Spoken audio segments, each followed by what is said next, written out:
Donc Philippe Parpaillon, que, que réclamez-vous durant cette manifestation? Ben, nous réclamons principalement que les temps de travail qui sont effectués pour mener à bien les ateliers, tout simplement, soient reconnus comme des heures titulaires. Je m'explique. Pour arriver à faire des ateliers qui tiennent la route, qui soient vraiment des ateliers faits par des animations, il faut du temps pour les préparer. Et c'est le temps qu'elles passent, qu'elles font, mais qu'on ne leur considère que comme des heures supplémentaires. Nous réclamons simplement que du coup, on valide ces heures-là en heures de titulaires pour que les référents d'accueil, donc l'animatrice qui est chargée de coordonner les activités, puisse avoir un salaire à 100%. Parce qu'il faut le savoir, il n'y a pas d'animateur ou animatrice qui travaille à 100% en tant que titulaire à l'île de Roche-sur-Yon. Contrairement à ce qui a pu être annoncé et corrigé par la suite.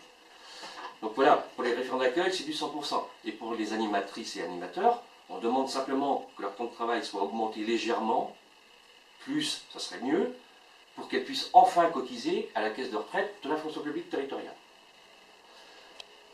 Concernant donc par contre le personnel des ATSEM, donc, qui accompagnent les enseignants en classe, elles ont donc des nouvelles responsabilités qui leur incombent, comme les animateurs par ailleurs. Et elles demandent donc à avoir une reconnaissance de ces responsabilités qui ne soient pas simplement honorifiques. Voilà, globalement, et on demande aussi à veiller que les temps de travail qui soient accordés en restauration et pour les personnels d'entretien soient également maintenus et qu'on ne les diminue pas pour financer d'autres activités. J'ai oublié quand même un point essentiel, c'est qu'il y a 4 coordinateurs qui chapeautent toutes les animations qui sont dans les écoles. Donc là, du coup, ils ont une responsabilité de coordonner plusieurs écoles. Donc c'est quand même une responsabilité que nous estimons de niveau cadre B.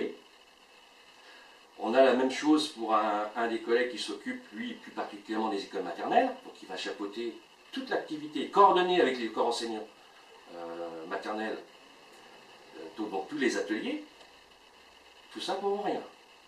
On leur a promis simplement un petit régime indemnitaire pour les 4 premiers. Ils devaient être alignés sur les autres collègues qui sont agents de maîtrise.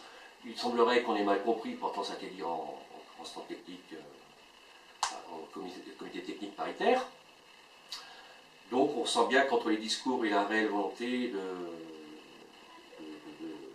réussite, on parie un petit peu sur le bon vouloir des personnels. Donc voilà ce qui a amené, si vous voulez, aussi à une colère, il faut le dire, une colère. Parce que là encore, le personnel ne s'oppose pas au rythme scolaire, c'est pas du tout l'objectif. On ne cherche pas à nuire aux parents, mais ça fait plus d'1 an qu'on dit que les heures sont faites, qu'on les réclame, qu'on ne les communique pas, que ces personnels-là pourraient être titulaires, que ces responsabilités doivent être reconnues. C'est pas nouveau qu'on le dit, on n'a toujours pas de réponse. Pas de réponse de l'administration. Les agents eux-mêmes ont porté certaines revendications sur pourquoi moins de temps de travail pour préparer le travail administratif. Aucune réponse. Donc à un moment, force est de constater que pour faire avancer les choses, il faut déposer un préavis de grève. Là du coup, il y a des réunions qui s'enchaînent. J'espère qu'on finira par avoir une réponse. Voilà